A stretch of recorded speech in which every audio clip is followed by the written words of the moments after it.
Langsung pertanyaan dari saya adalah, Boleh. autoimun Yes. itu nggak bisa disembuhkan, kata banyak orang seperti itu. Hoax Gimana? itu, hoax. Hoax ya, kebanyakan buah orang mengira selama ini pasti oke-oke aja, padahal too much for everything is bad enough. Yes. Iya, apapun itu ya. Especially for fruit. Kalau sudah ada autoimun, haram hukumnya. Apa itu, Ibu? Gluten. Gluten. Yes. Tepung Tepung terigu. Yes.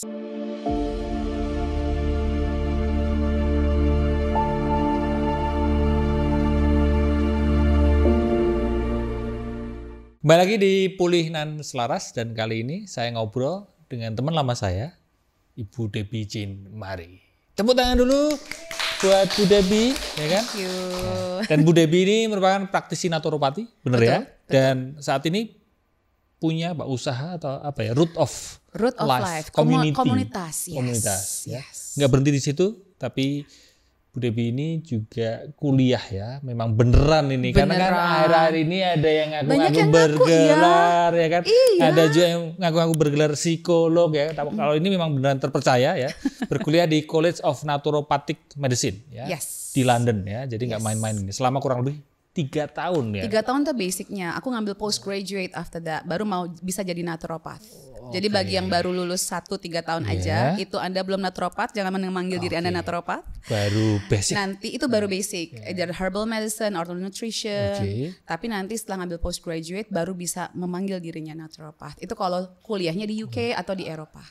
Kalau di Amerika atau di Kanada tuh naturopathic doctor. Oh, gitu. Labelnya sama, cuman ya pengucapannya. Pengucapan aja yang berbeda. Iya. Dan Bu Debbie udah kelar itu semua. Sudah juga berasuransi loh. Berasuransi, semua naturopat harus punya asuransi. Iya. Ya. Dan langsung pertanyaan dari saya adalah, boleh.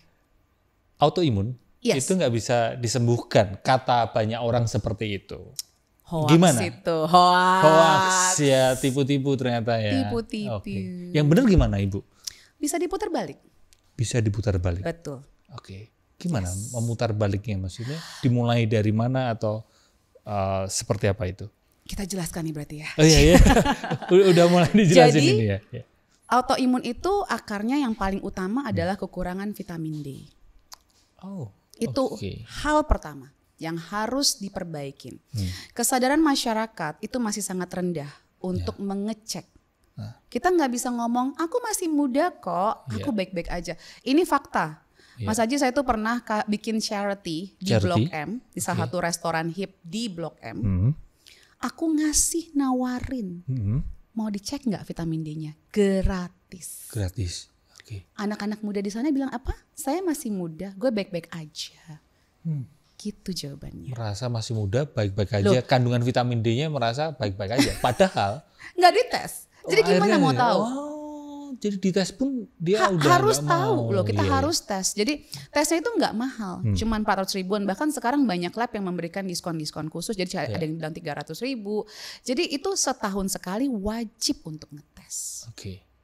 Kenapa? Karena vitamin D itu bisa mempengaruhi kondisi autoimun, kondisi mental health, kanker, dan mudahnya terkena infeksi. Bahkan kayak sendi-sendi tulang-tulang yang dibilang sekarang saya jompo, generasi jompo, itu kekurangan vitamin D. Jadi mau putar balik autoimun, pertama adalah cek vitamin D.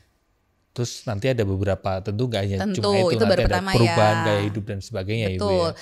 Yang kedua mungkin ini, jadi vitamin D ini sedihnya masih banyak praktisi medis konvensional yang tidak melihat ini. Walaupun sudah mulai banyak juga yang terbuka mulai membahas ini sejak pandemi terutama. Karena segitu pentingnya hubungannya itu. Yang kedua adalah leaky gut. Ya, jadi semua autoimun itu akarnya adalah, kalau di bahasa Indonesia kan tuh kayaknya horor ya Mas. Iya, apa itu Bu? Usus bocor. Leaky gut itu usus bocor. Tapi kan kayaknya, waduh usus bocor tuh kayaknya apa sih ini terlalu. Enggak, maksudnya leaky gut itu perut kita itu atau usus kita itu harusnya tuh tight. Junctionnya itu harusnya rapet. Rapet-rapet gitu. Iya, ibaratnya Mas Haji punya pagar depan rumah. Itu kan maunya rapet toh. Boleh ngintip gitu kan. Tapi kekunci rapat. Yang boleh masuk hanya orang yang diizinkan masuk ke dalam rumah, bukan kan? penjuri ya. Betul sekali. Tapi over the time itu pagar kan pasti mungkin ada kayak bolong atau renggang atau engselnya itu agak geser, ya toh? Karena cuaca, betul, karena apa gitu ya. Besinya udah mulai karatan, terus ada bolong-bolong, jadi kucing bisa masuk. Iya, bener, rumah saya juga gitu. Kucing ada masuk karena itu pagarnya udah mulai renggang. Nah itu analogi seperti dari usus kita itu bisa bocor.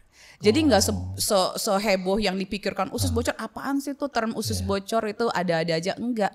Jadi menipis sih Bu ya, bener ya mungkin ya. Jadi merenggang aja. Jadi tight junction itu otak kita, blood brain barrier dan our usus gut kita itu, gut kita itu tight, sangat tight. Jadi yang maksudnya tuh nutrisi itu sebaiknya diserap, maunya diserap nih nutrisi ya, racun maunya dikeluarin. Nah di usus kita itu ada namanya rambut-rambut halus, namanya villi. Vilai-vilai ini tuh kayak ibaratnya rumput aja deh Mas. Rumput itu kan maunya hijau, kayak rumputnya Wimbledon tuh kan cakep kan ya, hijau, rata gitu tingginya ya. Nah itu si rumput-rumput itu gunanya untuk menyerap nutrisi dan ngebuang racun. Tapi kalau udah bocor karena tight junctionnya ini ngegeser, racun yang harusnya keluar malah keserap. Terus nutrisinya malah bocor. Hence kenapa sekarang banyak yang punya masalah dengan mood swing, mental health. Jadi nutrisi yang harusnya diserap sama tubuh kita itu keluar. Itu kalau mau ngebahas gimana cara muter balik autoimun, dua hal itu paling utama. Ya, paling utama. Kekurangan vitamin D dan dijaga supaya tidak leaky gut. Betul. Ya. Atau kalau kita nggak bisa ngejaga supaya nggak leaky gut, kita perbaiki leaky gut kita. Gitu. Karena saya pribadi walaupun udah hidup sehat, saya tiap 5 tahun sekali saya leaky gut protokol. Ada leaky gut protokol. Ada protokolnya. Tapi itu nanti ya. Nanti kita bahas itu lebih dalam. Belakangan sampai selesai dong nontonnya. Biar nontonnya sampai akhir ya kan. Lahir di mana Ibu? Aku lahir di Jakarta. Lahir di Jakarta? Berarti asli Jakarta orang? Ya, saya Betawi. Enggak sih. Mama papa dari Sumatera Barat, tapi ya saya orang Jakarta, lahir dan besar di Jakarta. Sampai SMA sekolah di Jakarta? Tetap di Jakarta Selatan. Jakarta Selatan ya, Jaksel. Lalu kuliahnya juga di Depok. UI ya. Iya, kesel soalnya nggak keluar nggak boleh jauh-jauh sekolahnya. Ya begitu kuliah Depok aja. Jauh Depok. Iya di UI, betul. Jurusan Sastra Belanda. Tapi terus gimana ceritanya? Ya. Seorang Ibu Debbie sastra Belanda bertemu dengan ilmu ini. Nah itu kan mungkin yang intinya sebenarnya waktu kuliah, aku itu disuruh guru-guru jadi dokter. Loh, karena dari nilai dan mungkin kemampuan yang aku nggak ngerti saat itu ya. Waktu SMA kan ada zaman aku ada penjurusan. Iya IPA IPS. Iya IPA IPS bahasa. Ya. Terus saat itu aku udah dari kelas SD SMP tuh kayak berprestasi gitu, lama-lama kayak SMA tuh kayak you know what? I just wanna be free sebelum kuliah gitu, ya kan? Mulai memberontaknya di sana gitu. Jiwa muda memberontak Ibu ya kan? Tapi intinya aku tuh kepengen keliling dunia. Jadi aku pikir bahasa kayaknya cocok nih, nggak harus pusing mikirin matematika lah apa segala macam fisika. Jadi aku memilih ngambil bahasa. Nah, cut story short, aku lulus tetap dapat name yang paling bagus lumayan lah ya. Biologinya bagus berarti biologi kok disaranin dokter itu karena guru ngeliat biologinya mungkin pelajaran ya mata pelajaran biologi bagus gitu mungkin ya. Mungkin atau mungkin ada hasrat-hasrat membantu orang gitu mungkin. Iya, punya kemanusiaan yang tinggi. Ada dorongan untuk membantu. Cuman aku gitu. takut darah. Aku juga nggak mau kalau disuruh jaga di kamar mayat. Takut. Karena Indonesia kan begitu kan peraturannya ya. Jadi tuh dua alasan aku kenapa nggak mau jadi dokter saat itu. Terus nah, cut story short. Abis itu kan bahasa nih, kerja dan segala macam. Bisa keluar negeri, mikirnya gitu ya. Nah justru keluar negeri ini gara-gara alasan kenapa aku jadi naturopath. Aku bertemu dengan pasangan hidupku, ya kan. Dia kebetulan dari luar negeri, bukan dari sini. Sudah menikah nih, baru 6 tahun menikah, tiba-tiba dapat diagnosa kanker. Gitu. Shock dong. Dan di sana kalau dia kayak di mana-mana kanker itu kayak yang langsung serem lah, gelap lah. Aku gini, sampai susternya gitu yang please take care of him. Ya iyalah suami gue, gimana sih ya gitu. But because of that kita ketemu dengan naturopath. Karena efek samping dari pengobatan radioterapi yang disarankan dokter saat itu, kita ketiga onkologi ya. Jadi kalau teman-teman di sini dapat diagnosa kanker atau autoimun, cari 3 opini, please. Karena manusia bisa salah. Kita bukan Tuhan. Jadi second opinion gitu. Second opinion, third opinion. Kalau punya dana, malah kalau bisa ke luar negeri salah satunya. Ya. Nah, kita udah ketiga dokter onkologis, semua sama. Nah, efek samping dari treatment yang ditawarkan ke suami saya saat itu efek sampingnya nggak bagus buat suami saya. Karena suami saya itu seorang penyanyi profesional, suka manggung gitu ya, dan kepalanya botak, nggak kayak Mas Haji, rambutnya ada gitu kan. Kalau itu kan bisa tutup-tutupin gitu Mas. Jadi karena dia itu di kelenjar air liur, tumornya yang ditemukan ada kanker selnya itu di sini. Jadi kalau di sini di radioterapi itu nanti bisa menghitam permanen, rambut-rambut wajahnya itu bisa nggak tumbuh lagi. Nah di situ, dan intinya sih dia nggak bisa menghasilkan air liur lagi. Ini bakal rontok, nggak mungkin dia bisa jadi penyanyi kalau dia nggak bisa menghasilkan air liur lagi kan. Kita akhirnya memutuskan untuk menjalankan naturopati dulu, dan puji Tuhannya sampai detik ini, dan itu cuma 3 bulan ya, dia confirm remisi sampai detik ini 15 tahun. Kemudian puji Tuhan, dan dia jauh lebih sehat sekarang, bisa makan sayur, dulu nggak suka makan sayur, mau minum air putih gitu. Dan itulah pertemuan pertama dengan naturopath itulah. Saya langsung yang wah ini ilmu works, masuk akal, karena di situ dibilang dalam darah yang sehat tidak ada kanker, sel kanker yang bisa hidup. Make sense kan? Dalam darah yang sehat, tidak mungkin ada sel cancer ya yang itu benar-benar bisa masuk akal. Itu alasan saya kenapa, dan itu mungkin kayak saya mau give back ya. Kalau saya pernah dalam posisi sebagai seorang istri yang ngerasa takut banget kehilangan suami, gitu. Zaman sekarang mendingan jaga yang sudah kita punya, Mas. Nyari yang baru susah.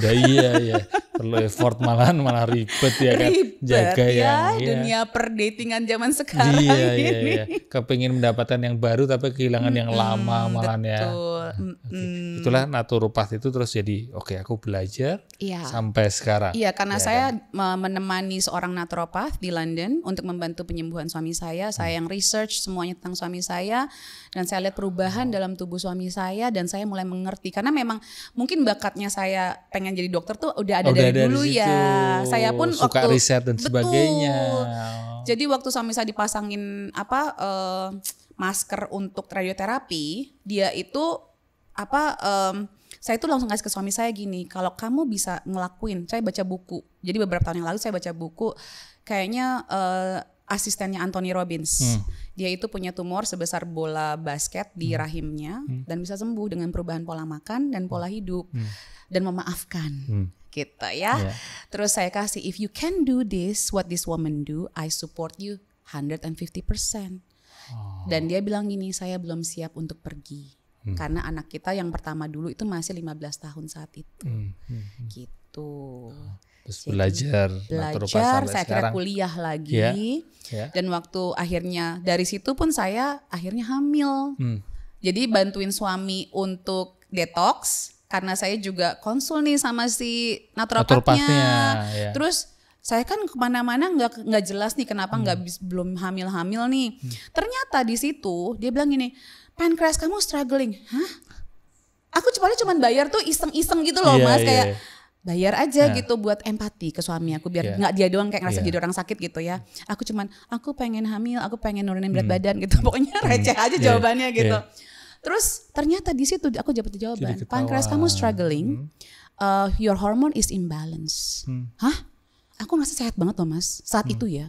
Kayak sehat kebanyakan orang, gimana sih orang Indonesia sehat itu? Aku makan sayur, aku makan buah gitu. Ternyata di situ aku baru tahu kalau aku tuh makan buah kebanyakan. Sebagai orang Indonesia kalau nyari serat kan buah kan? Iya. Jadi ini Ibu, selain tadi autoimun ternyata bisa disembuhkan ya menurut naturopath. Ada nggak mitos kesehatan atau mitos makanan yang sampai sekarang tuh masih banyak orang merasa itu tuh benar gitu. Tapi sebenarnya itu sebaiknya dihindari gitu, dan Ibu gregetan gitu. Salah satunya mungkin ini buah itu bisa over ya? Yes. Iya, kalau itu ada beberapa sebenarnya. Tapi ini kita buah dulu ya. Buah dulu. Oh, itu ada beberapa, mitosnya itu ada beberapa ya? Ada beberapa. Sekarang buah dulu ya kan? Buah, yes. Buah itu kalau teman-teman lihat Kemenkes RI aja ya, porsi Kemenkes RI. Jadi sebenarnya Kemenkes RI kita sudah mengajarkan loh. Cuman kitanya yang nggak baca. Jadi kalau di sana tuh lihat porsi piring kita tuh harusnya setengah itu adalah sayuran, sedikit buah. Jadi berat dalam, kalau ditanya berapa sebenarnya kita boleh makan buah, 160 gram per hari. Not more than that. Anak-anak mungkin lebih banyak ya kuotanya ya. Iya, not more than that. Because the fructose in the sugar, in the fruit. Iya. Dan kita kan buah kita enak-enak banget. Iya. Aku tuh makan buah gitu ya. Iya, aku I itu can termasuk live with fruits. orangnya. Now. Jangan. Wah, ini ilmu nih. Ilmu yang baru tahu. Oh, berarti malah separuh sayuran, buah, berapa buahnya gram? dikit aja, 160 gram per hari. Lainnya sayuran, biji-bijian, kacang-kacangan, plant-based protein. Karena kita tuh banyak yang gak kenal plant-based protein loh. Benih-benihan tuh jangan disentuh di Indonesia. Tempe tahu aja bolak-balik ke situ lagi. Jadi mitos pertama tadi mungkin itu ya. Kebanyakan buah orang mengira selama ini pasti oke-oke aja. Padahal too much for everything is bad enough. Yes. Iya, apapun itu. Especially for fruits. Sebaik apapun itu, kalau berlebihan itu. Iya. Lalu mungkin ada lagi Ibu. Yang gregetan yang udah dari lama gitu, udah lama Ibu. Ini harusnya itu dihindarin atau malah ini aku akan membuat statement ya. Malah ini kalau aku bilang kalau sudah ada autoimun haram hukumnya. Apa itu Ibu? Gluten. Gluten. Yes, tepung terigu. Yes. Tepung terigu itu berarti kan roti Ibu. Roti, mie, dimsum, ayo kita jabarkan semua yang berhubungan dengan tepung terigu, ayo. Bahkan kecap roti itu asin. Enak loh ya. Kecap asin. Oh, ada glutennya? Ada. Baru tahu. Padahal sekarang kalau makin soto banyak. Ya, soto pakai gluten, pakai kecap asin seger loh. Soto Bogor, soto mie Bogor. Iya itu ya. Kecap asin itu. Kecap asin itu ada. Kecap manis enggak, tapi kecap asin iya. Oke, berarti tadi ya. Iya. Gluten itu salah satu. Jadi kalau teman-teman mau double check, karena kan semuanya harus pakai data ya, biar kita valid nih ya. Teman-teman boleh main ke www.celiac.org. Tulisannya tuh COELIAC, celiac.org. Nanti ditulis ya, dimulai indeksnya ya. Iya. Nanti lihat di sini. Karena sebenarnya gini, banyak praktisi kesehatan medis ya bilang kalau nggak ada penyakit celiac atau nggak ada alergi, nggak apa-apa makan gluten. Itu nanti tentang kekurangan nutrisi, kekurangan gizi. Nah aku mau tanya balik, gizi apa yang terdapat dalam tepung terigu? Please educate me. Tidak ada, sudah disosoh, sudah diputihkan, sudah dirafinasi, jadi tidak ada nutrisi. Kalaupun ada nutrisi, diakibatkan tepung terigu ini menjadi bahan makanan lain.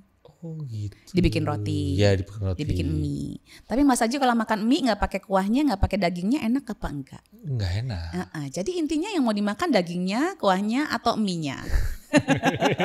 Benar juga, roti juga gitu ya. Roti itu kalau plain aja kayak kurang mantap, tapi kalau ada coklatnya, betul, pisangnya, betul sekali. Jadi sebenarnya kalau kita pun belajar dari negara-negara yang memang secara genetik nih boleh makan tepung terigu karena tumbuh nih gandumnya di sana. Nah, kan Ibu kan di UK nih. Betul. Di sana kan banyak roti Ibu ya. Betul. Dan terus gimana Ibu? Nah, ini fakta ya. Di UK saja dan di Eropa yang namanya gluten free roti itu banyak. Gluten free food tuh di mana-mana banyak. Kenapa? Sudah banyak yang kena autoimun. Mulai sadar. Bukan mulai, udah lama. Udah lama justru. Udah lama. Cuman yang diangkat itu lah yang viral-viral croissant from France, apa dari enak soalnya. Enaknya sesaat, sakitnya lama. Iya. Tapi aku kemarin kalau kita niat dan kita mau teredukasi teman-teman ya. Aku kemarin ke Paris. Cuman one day. Aku nemu kalau teman-teman suka di Paris tuh ada yang namanya Mandelin. Itu roti khusus, jadi kayak roti manis biasa aja Mas, cuman kayak itu khasnya orang sana gitu. Itu nice buat minum teh gitu ya. Kayak croissant gitu bentuknya. Bentuknya kayak apa ya? Kayak kue cubit mungkin. Iya, kayak kue kecil cubit gitu. Kecil. Tapi itu memang khasnya orang sana. Anak-anak tuh kalau pagi-pagi makan roti itu buat sarapan gitu. Nah itu udah ada versi gluten free-nya. Aku nemu kok sambil jalan-jalan santai aja. Jadi udah, dan kalau kita kemanapun ke Jepang aja tuh udah ada panduan gluten free restaurants, gluten free, everything ada. Jadi penyakit ini sudah sangat merusak. Jadi kalau teman-teman bilang kalau nggak ada penyakit celiac, terus kalau nggak dites gimana tahu? Kok pede banget nggak punya penyakit? Tes dong, ada tesnya. Tesnya ada di RSCM kalau nggak salah. Tetapi panduannya kayak di Indonesia agak salah nih, harusnya itu harus makan gluten 2 minggu berturut-turut sebelum tes. Tapi yang disarankan saat ini ngecek seberapa ininya. Betul, dampaknya seberapa parahnya. Oke, menarik ya. Itu baru 2 mitos ya. Buktikan aja kalau nggak percaya. Gitu. Saya sih cuman buktikan aja kan yang sakit bukan saya. Kalau Ibu berarti sekarang ini dikenal sebagai apa? Naturopath ya? Yes, that's the label naturopath. Ada naturopathic doctor or naturopath. Oh, kalau naturopathic doctor itu Amerika. Yes. Benar ya. Kalau naturopath mungkin lebih secara ke Eropa. Oh, Eropa. Okay. Yes. Naturopati itu sendiri apa Ibu?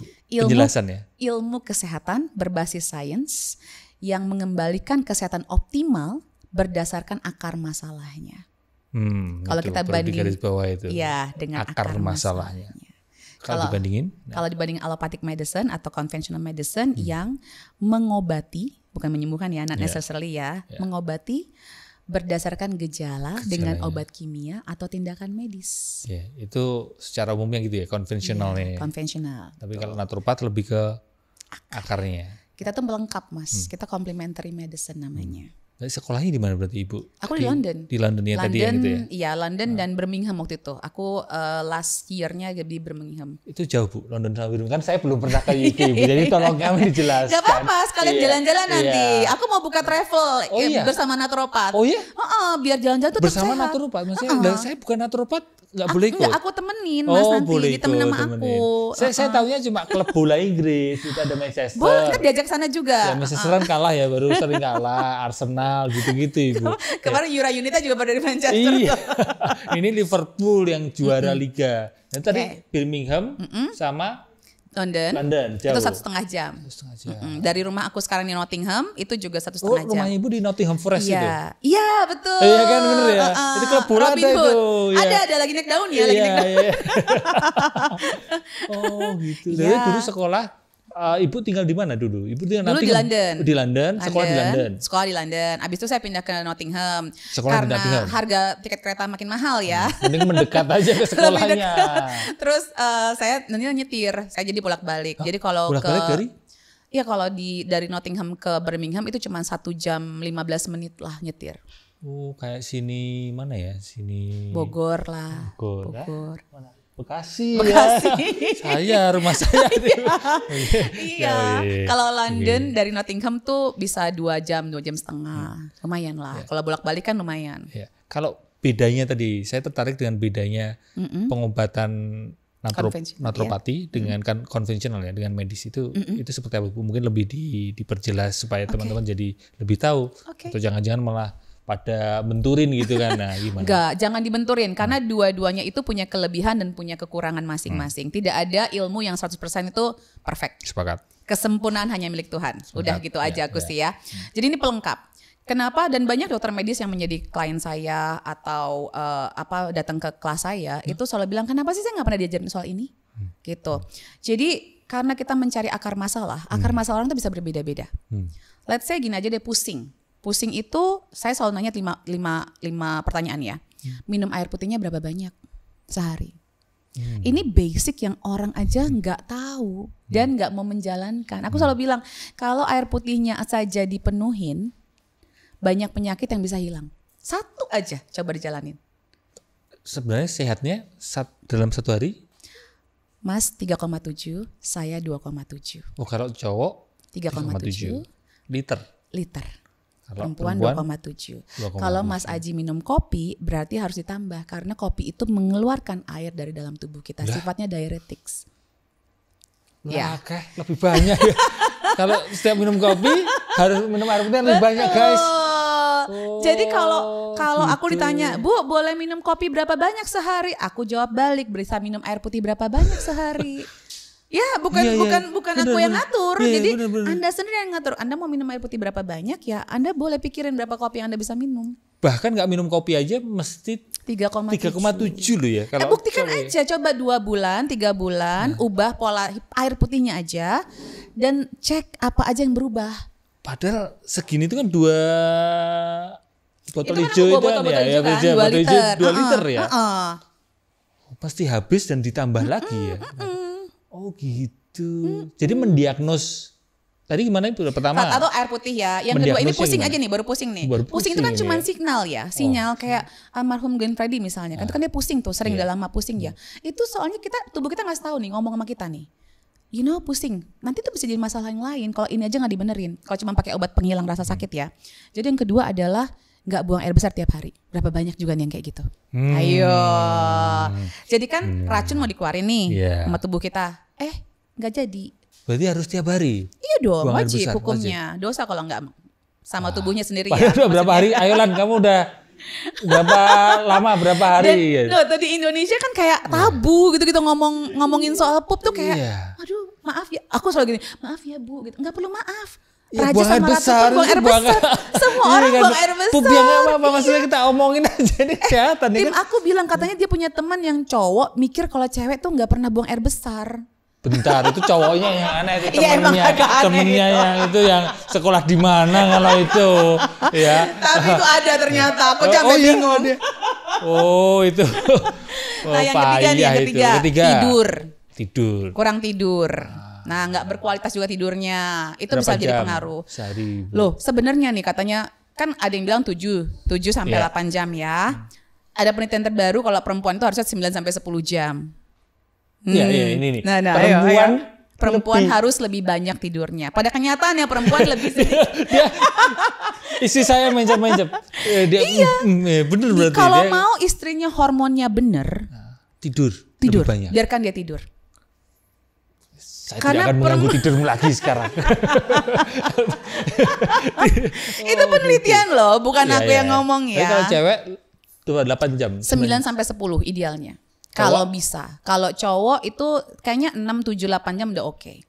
Karena tuh hormonnya, testosteronnya itu nggak ngaruh tidur apa enggak. Kalau perempuan itu kan dia makhluk hormonal. Semuanya pengaruh.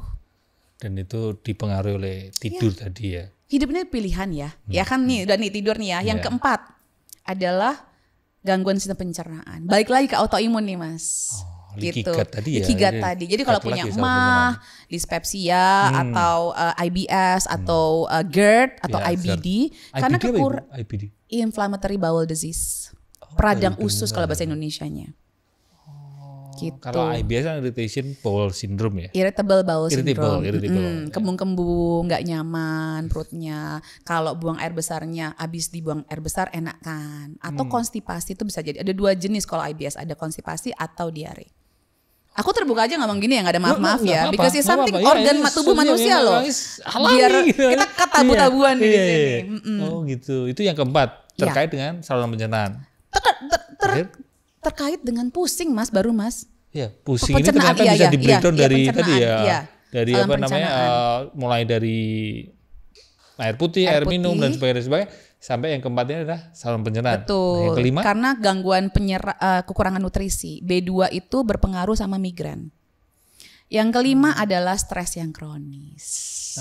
Inilah ilmunya Mas Aji masuk. Yes. Iya, ini saling berkait ya. Iya, bagaimana kita bisa mengelola stres kita. Ya. Berarti pola makan ini ada kaitannya dengan menyehatkan mental Ibu. Karena gini, cukup banyak orang yang membahas kesehatan mental ya, yang hanya ngomongin tentang kesehatan mental tapi tidak pernah ngomongin tentang betapa pentingnya olahraga, betapa pentingnya pola makan. Gitu. Yes. Sekian tahun terakhir ini aku mulai ngomongin juga bahwa ya aku perlu nge-gym, perlu jaga pola makan. Nah kalau dari sisi ilmu Ibu, pola makan itu gimana kaitannya dengan kesehatan mental? 35%. Jadi sehat optimal itu adalah sehat yang fisik dan mental sehat. Fisik, mental, spiritual harus sehat. Itu namanya kesehatan secara optimal. Nah, pola makan itu cuma 5%, tapi lumayan lah ya. Kalau misalnya kita mau 100%, 30% ditarik itu udah 65%. Kita udah nggak whole ya as a person gitu. Jadi 35% bagus banget lah. At least kalau hidup kita masih stres, tekanan kita masih banyak, at least 35% bener nih gitu. Iya, kan paling gampang kita ngatur soal makanan dibandingkan ngatur yang lain. Ya kalau mungkin kalau kita mau membahas pola makan memang akan detail sekali kan supaya mental kita sehat. Kita ngomongin hal yang mungkin praktis, pola makan. Ada yang vegan, ada yang keto, ada yang pokoknya makan daging aja.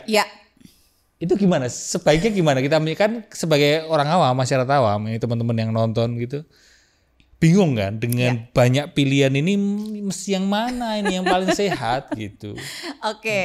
Nah ini kenapa aku selalu mengedukasi soal naturopati. Dan aku selalu seneng kalau diajakin untuk terus mengedukasi. Karena kita yang harus kenal diri kita sendiri. Bukan ngikutin bro science A, si science B gitu ya, influencer A dan B. Saya praktisi kesehatan banyak yang ke saya. Misalnya saya kan berkolaborasi banyak dengan praktisi kesehatan lain. Misalnya Prof. Felix gitu ya. Bu Debbie kok beda ya sarannya sama Prof. Felix? Bro, sis, pertama gini ya, beliau seorang food scientist. Saya seorang naturopat. Cara pandang kami mungkin slightly berbeda. Jadi gini, mana yang paling baik? Sebagai naturopat, saya itu harus ngetes semua jenis pola makan. Waktu itu kebetulan untuk kuliah, jadi nanti kita harus membuat makalah, membuat tugas ya terkait dengan ini efek dalam tubuh kita bagaimana, secara sains seperti apa, penelitiannya bagaimana. Kita dapatnya raw diet, Mas. Waktu itu kelompok aku dapat raw diet. Gak kuat aku. Kenapa gak kuat ya? Gak kuat, aku cuma tahan 1 hari apa 2 hari waktu itu. Raw diet itu gimana berarti? Raw diet semuanya raw makanannya. Aku sebagai orang Asia gak bisa. Gak bisa aku. Gak bisa. Aku harus dimasak makananku panas gitu. Aku gak bisa. Muntahan kabel, muntahan semua. Jadi kalau naturopat itu if you can't do what kita tuh harus bisa melaksanakan apa yang kita resepkan atau suggest ke klien kita. Jadi raw diet itu buat aku itu very specific. Mungkin kalau memang kasusnya benar-benar. Jadi setiap pola makan ini ada kelebihan, ada kekurangannya. Dan sebenarnya secara sains dan secara medis itu diciptakan untuk masalah-masalah tertentu. Gitu. Untuk pengobatan. Gak bisa harus dipukul rata semuanya. Betul sekali. Jadi kita harus tahu kebutuhan kita apa. Pada saat itu kita butuhnya yang mana. Jadi pengetahuan tentang semua pola makan sehat ini bagus banget. Jadi kita tidak boleh mendiskriminasikan pola makan apapun. Ada kelebihan, ada kekurangannya. Misalnya, waktu suami aku pengobatan kanker, itu untuk kasus dia harus vegan, strict vegan. Dan itu vegannya nggak pakai buah, nggak pakai karbohidrat, cuman quinoa, karena quinoa itu lebih banyak protein daripada karbohidratnya. Kita nggak ada produk susu, nggak ada protein hewani sama sekali, karena vegan, strict vegan. Saat itu, and it works for him. Tapi ada juga kanker otak. Itu cocok buat. Iya, case by case. Nah, makanya harus datang ke praktisi kesehatan yang mumpuni, terakreditasi dan terasuransi. Wajib banget. Ada juga kalau misalnya kankernya otak, itu ketogenic diet very good. Karena otak itu isinya lemak. Tetapi buat teman-teman semua di sini yang ketogenik ya, wajib organik hewannya. Please, jangan yang gak organik. Karena nanti kalau kita gak makan sayur, itu kan ada uric acidnya. Itu kan harus dimetabolisme. Itu uric acid itu natural loh. Hasil sampah natural karena kita makan protein hewani. Nah itu sayuran-sayuran itu gunanya salah satunya adalah untuk memetabolisme si uric acid tersebut. Supaya keluar dari tubuh. Kalau kita gak makan, kelar. Gitu. Makanya kalau aku bilang mau follow influencer manapun, cek belakangnya mereka tuh apa. Mereka punya kebun. Nah, mereka punya hewan-hewan organik. Tinggalnya di New Zealand yang ini apa itu beda. Jadi kalau mau ikut semuanya. Full. Full. I mean pastikan setiap orang itu kalau mereka hasilnya, lihat orang itu hasilnya. Kehidupannya seperti apa. Terus juga ya umur, Kak. Aku sekarang aku bangga loh. Mungkin kayak banyak perempuan gitu ya 45 kalau berapa nutupin umur gitu. Aku enggak, I'm 45, I'm gonna be 46 and I'm proud. Aku masih bisa lari ngalahin staff-staff aku yang 26-an gitu loh. Iya. Jadi stamina dan lain-lain biar orang bisa ngeliat. Nah, ini kalau aku bilang sih mana yang lebih baik? Semuanya baik. Jadi kayak misalnya untuk likigat gitu ya. Kalau Mas Aji mau detox pencernaan gitu, aku akan sarankan Mas selama detox pencernaan food combining deh. Gitu. Tapi nanti kalau Mas mau udah selesai semuanya, back to your what you feel comfortable. Tapi tetap harus dibekelin dengan ilmu tentang diri sendiri. Saya kurangnya apa? Saya itu masalahnya lebih condong kemana? Kayak misalnya kalau Mas Aji stress level tinggi nih, aku mungkin menyarankan jangan IF. Nggak boleh IF kalau udah stresnya lagi tinggi banget. Karena nggak cocok lah ya gitu. Enggak, karena kalau kita lagi tidak IF makan. itu intermittent fasting teman-teman. Iya, intermittent fasting. Kalau kita lagi IF itu kortisol hormon kita bisa meningkat. Lah kita kan pengen mengelola si kortisol ini. Gitu. Jadi mungkin makan lebih kecil, lebih bernutrisi, tapi lebih sering. Tapi bukan juga kayak tiap jam ya. Itu tiap jam ya 3 jam minimal biar badannya bisa pencernaannya stop dulu, biar kelar dulu, nanti baru makan lagi. 3 jam minimal. Jadi ringkasnya disesuaikan dengan kondisi masing-masing ya.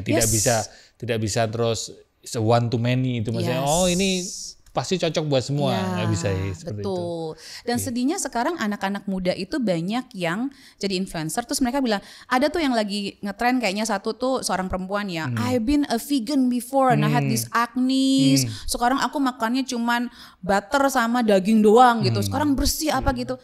Tunggu aja 10 tahun sis. Bukan gitu juga. Bisa jadi berdampaknya in the long run ya. Jadi jangan ekstrim gitu dan loh. juga mungkin cocok buat dia tapi belum tentu juga cocok buat orang lain karena tiap orang ini kan unik ya. Dan at the end of the day pengetahuan kita soal vegan sama keto ini seberapa besar. Karena gini, bener. Vegan itu gak selalu semua orang vegan tuh sehat loh. Nggak selalu mereka makannya roti-rotian, mie-mian, karbonya tinggi, kerupuk apa segala macam, mana nutrisinya. Sementara vegan yang truth vegan ya, they eat like nuts, seeds, beragam dan bervariasi. Itu kalau mau ekstrim harus belajar penuh. Jangan main asal-asalan. Keto pun sama gitu. Kalaupun mau jadi carnivore diet, pas saya tanya organik apa enggak kan yang penting olahraga. Enggak gitu bro, enggak gitu, enggak gitu. Karena hanya ada impactnya, apalagi perempuan. Kalau perempuan keto atau carnivore diet, dia nggak makan sayur, bukan organik. Hormonnya berantakan mas nanti mas, kasian, gitu. Itu ada dampak-dampaknya. Jadi please belajar setotal mungkin atau sedalam mungkin. Kalau kembali ke tadi Ibu, mungkin ringkas buat teman-teman, buat menyehatkan mental. Satu makanan yang perlu dihindarin apa? Bisa seperti itu nggak sih? Oke, sebentar. Atau bisa. Apa? Mau kesehatan mental? Apa yang perlu dikurangin? Tepung terigu ke situ ya. Iya. Kalau yang ditambah apa? Minyak goreng. Minyak goreng Ibu. Itu buat kesehatan mental? Iya.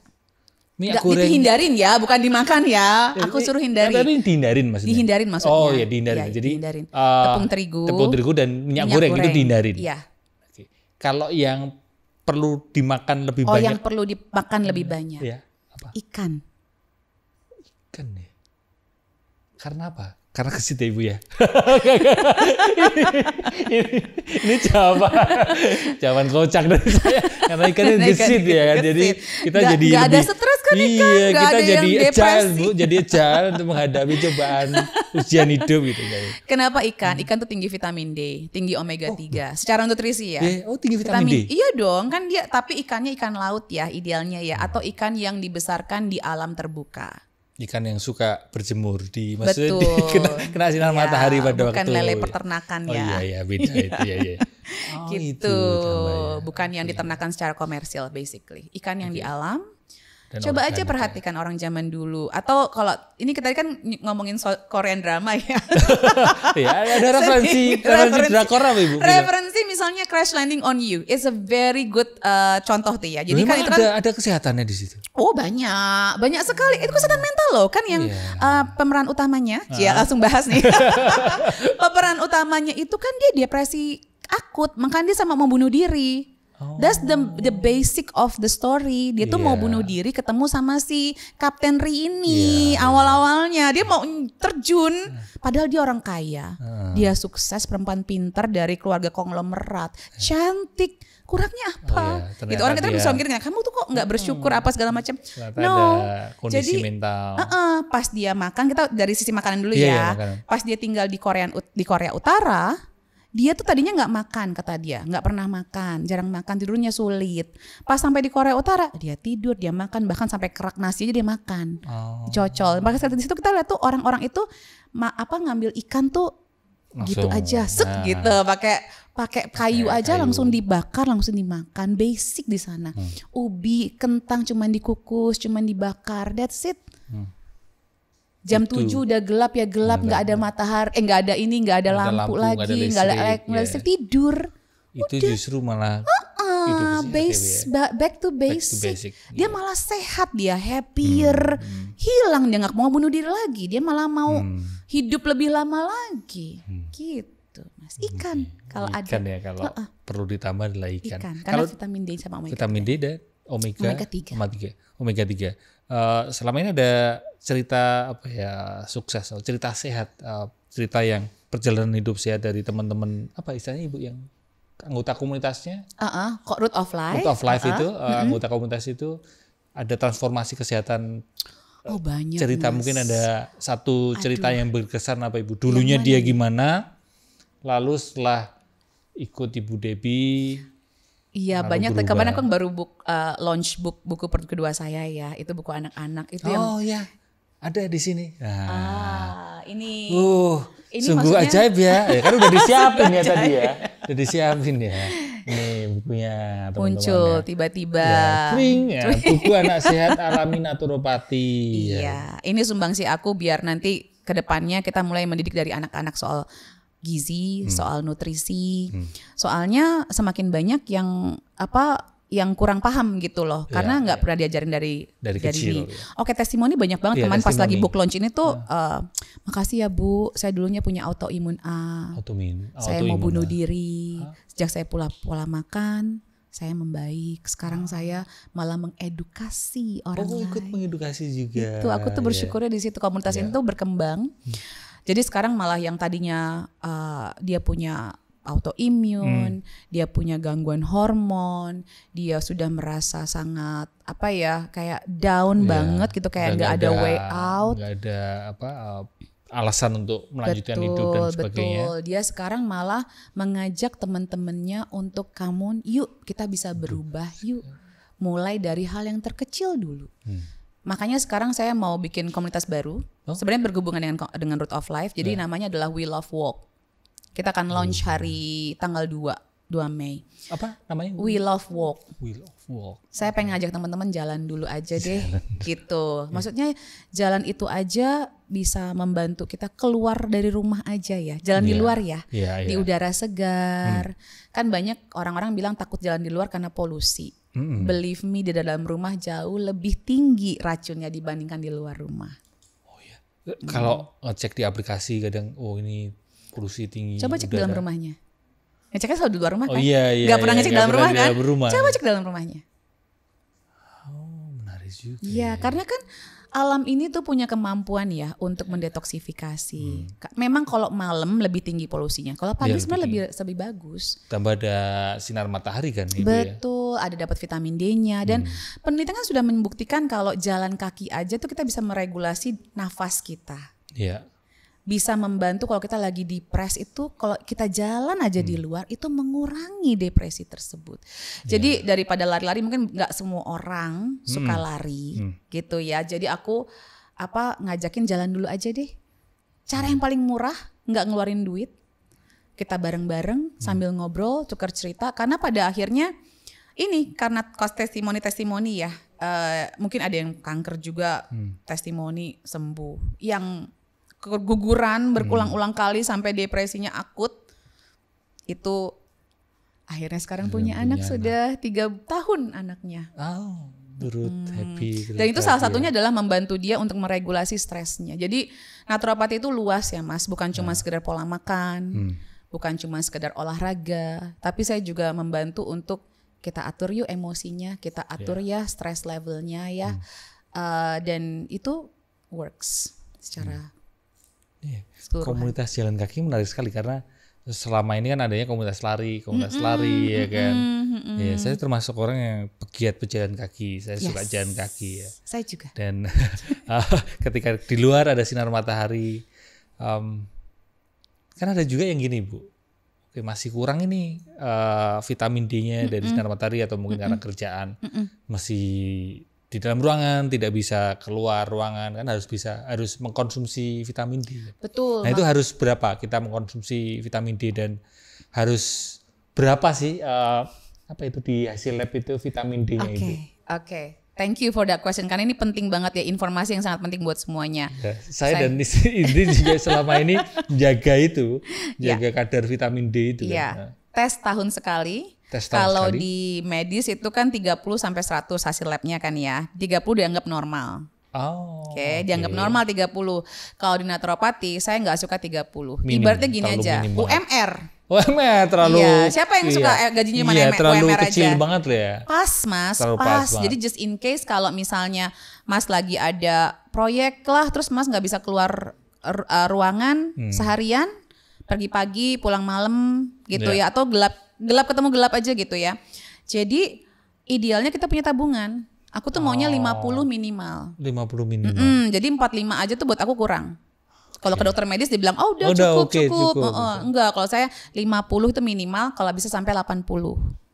100 itu maksimal gitu iya, atau? Sebenarnya sih nggak maksimal. Sekarang juga banyak dokter Henry siapa banyak sekarang yang menganjurkan lebih dikit tuh nggak apa-apa. Ibaratnya over gitu ya, jangan terlalu takut. Iya, jangan takut. Karena kalau Mas kelebihan nih taruhlah gara-gara suplementasi. Besoknya Mas nggak minum tuh turun lagi. Ibaratnya Mas dapat pinjaman dari bank aja, punya duit tapi masih ngutang. Gitu. Jadi bukan kayak di dalam tubuh Mas sendiri kelebihan, enggak. Karena kan kelebihan cuma gara-gara suplementasi. Jadi gini, kalau cuma 30, saya minta teman-teman untuk mengkonsumsi 4.000 IU setiap hari selama 3 bulan. 4.000 IU. Kalau 30 ya. Setiap hari ya. Setiap hari. 4.000 nih. Kalau 30 kan minim banget. Kalau 30. Ya. Nah, kita akan bagi 30 sampai 0 ini menjadi 55 bagian. Paham ya teman-teman? Jadi 30 ke 25 itu satu bagian ya. Iya. 25 ke 20 dua bagian. Turun sampai ke 0 ya. Ada 6 bagian berarti kan ya. 30 sampai 0. Jadi setiap bagian ini tambahin 2.000. Dari yang 4.000 dasar. Oke. Jadi misalnya nih, Mas Aji hasilnya 25. Oke. Berarti 4.000 yang dasar tambah 2.000. Jadi 6.000 IU per hari selama 3 bulan. 3 bulan. Cek ulang habis itu. Gitu. Menarik. Ini buat yang autoimun, mental health, whatever, do it that way. Dan kalau udah oke nih Bu, saya sudah 80 misalnya. Bagus, berarti tubuhmu bisa menyerap vitamin D-nya baik. Karena vitamin D itu kan vitamin berbasis lemak. Jadi dia itu butuh banget kemampuan menyerap lemak. Jadi kalau tubuh kita nggak bisa menyerap lemak ya agak sulit. Tapi harus cek dulu ya. Cek dulu wajib. Untuk tahu kadarnya. Terus kalau minum suplemen itu vitamin D, apakah benar mesti sebelum jam 3 sore? Idealnya, karena di beberapa orang ada yang sensitif sama vitamin D. Jadi dia ganggu tidurnya. Itu alasannya. Kalau lebih dari jam 3 sulit tidur. Betul. Jadi kan kita nggak mau dong, tidur itu kan penting. Salah satu komponen utama untuk hidup sehat gitu. Karena kalau udah lewat jam 3 dan ternyata lupa minum, kadang aku terus ya udahlah nggak usah minum gitu. Kalau aku sih mungkin jam 7 masih aku boleh minum. Pokoknya jangan terlalu malam. Jangan sampai jam 9 aja. Kopi lah ya, kopi kan semakin malam juga. Betul sekali. Dan kalau bisa setelah nanti udah dites ulang, kita bisa turunin nih kalau sudah optimal nih bisa 80, suplementasinya bagi 2. Jadi mungkin kan masih mulai 6.000 nih, turun jadi 3.000. 3.000 kalau udah naik tadi ya. Dan pertanyaan berikutnya banyak adalah haruskah penting dengan K2? Apalagi itu? Vitamin K2. Jadi D3 plus K2 sekarang di masyarakat banyak begitu. Beberapa praktisi kesehatan di luar sana nyaranin pakai K2. Saya akan menyatakan seperti ini, sebagai K2 itu tidak ada tesnya di Indonesia. Dan vitamin K itu juga adalah vitamin berbasis lemak, jadi harus dites terus. Jadi sebaiknya K2-nya dapetin dari sayuran hijau atau sayuran terfermentasi. Seperti kimchi, acar, gitu. Oh, baru tahu ada vitamin K juga yang perlu dijaga. Iya. Nah, kalau naturopati dan kesehatan mental, tadi yang sudah disampaikan Ibu, apakah pendekatan naturopati untuk kesehatan mental untuk orang tua, untuk anak, untuk remaja, itu beda-beda? Atau seperti apa? Selama ini Ibu misalnya ada orang tua ini konseling atau konsultasi. Iya. Apakah berbeda ketika itu remaja, ketika itu anak? Pendekatannya beda-beda? Bisa berbeda-beda. Jadi gini juga, kalau kita ngomongin orang udah tua, ini saya masukin juga pengalaman pribadi saya. Waktu mamah saya itu ada perubahan di mental health-nya dia. Saya nggak ngerti saat itu. Saya taunya dia cuma diabetes, punya masalah gula darah. Ternyata hubungan gula darah erat sekali dengan mental health. Karena gula darah itu kan diabetes tipe 2 ya. Ya kan, kalau tipe 1 kan dari kecil bisa dapatnya ya. Atau masih remaja atau early 20s lah. Tipe 2 itu biasanya gara-gara pola makan, pola hidup. Oke. Berkaitan dengan kesehatan mental. Alzheimer dan demensia. Nah, di situ begitu saya ini I wish I knew this. Jadi demensia Alzheimer ini adalah diabetes tipe 3. Sekarang sudah ada keluar, dan itu tuh bahaya banget bagi teman-teman yang punya keluarganya punya diabetes. Reverse. Diabetes itu adalah autoimun ya Mas ya. Jadi reverse it, balikin, putar balik, jangan cuma minum obat. Kenapa? Bahayanya adalah mental health. Karena I witness my mom kok gini. Kok mama tuh sekarang kayak gitu ya? Kok mama kok kayak gitu? Ngomongnya kok kayak gitu? Jadi lebih harsh. Beda-beda tiap orang ya. Halusinasi. Ada bahkan schizophrenia itu sebenarnya adalah hubungan dengan gula darah. Oh, schizophrenia itu. Schizophrenia, ya. Oh. Ya. Baru tahu ada kaitannya. Itu hubungan dengan gula darah. Jadi jangan dianggap enteng gula darah. Jangan cuma karena gak ada glukopak sama metformin terus Anda santuy. Ya, gula darah Anda terjaga, tapi ternyata bisa your brain is slightly rusak gara-gara gula itu. Dan itu bisa di reverse dengan pola makan. Bisa. Sudah banyak yang sukses. Sudah banyak. Ada kemarin oma-oma rheumatoid arthritis, rheumatoid faktornya langsung 0. Yang di kursi roda udah jalan-jalan muter-muter, dia ke Korea kemana? Panik dia gara-gara udah bisa jalan lagi. Ini kalau ngobrol sama Bu Dewi bisa sampai nanti malam berjam-jam, bahkan mungkin 1 hari penuh ya kan. Iya. Tapi ini terakhir ini Bu. Oke. Aktivitas saat ini, Ibu ini kan pas ke Indonesia ini, meskipun ini tidak bisa mengcover ini ya karena ini tayangnya Ibu udah balik ke UK ya. Cuma seminggu dia di sini ya. Jadi mumpung di Indonesia, kapan lagi di Indonesia, balik lagi di Indonesia, serbu ya. Serbu, manfaatkan mumpung Bu Dewi ke Indonesia. Apa aktivitas selama ini apa untuk buat teman-teman yang penasaran ingin tahu tentang naturopath, tentang naturopati? Iya, banyak kok. Saya selalu bikin kelas tiap minggu, itu pasti ada 2 atau 3 kelas. Online. Iya, online. Tapi sebelumnya berarti teman-teman mesti follow Instagram. Root of Life UK. Kalau mau yang Instagram di Root of Life UK atau di @debbie_jean_marie. Instagram semuanya. Instagram. Di situ ada info semua. Info semua. Kalau yang mau pas aku di sini, kita ada retreat nginep 36 jam kilat, karena kayaknya semua orang maunya fix me. Cepet ya, kilat maunya, nggak mau yang 3 hari, nggak mau yang seminggu. Aku bikin 36 jam. Pas kesini tapi pas ini nanti akhir pekan ini, jadi udah mungkin pas tayang ini udah lewat lah ya, tanggal 1 sampai 2 Mei. Ini tanggal 28 April ya.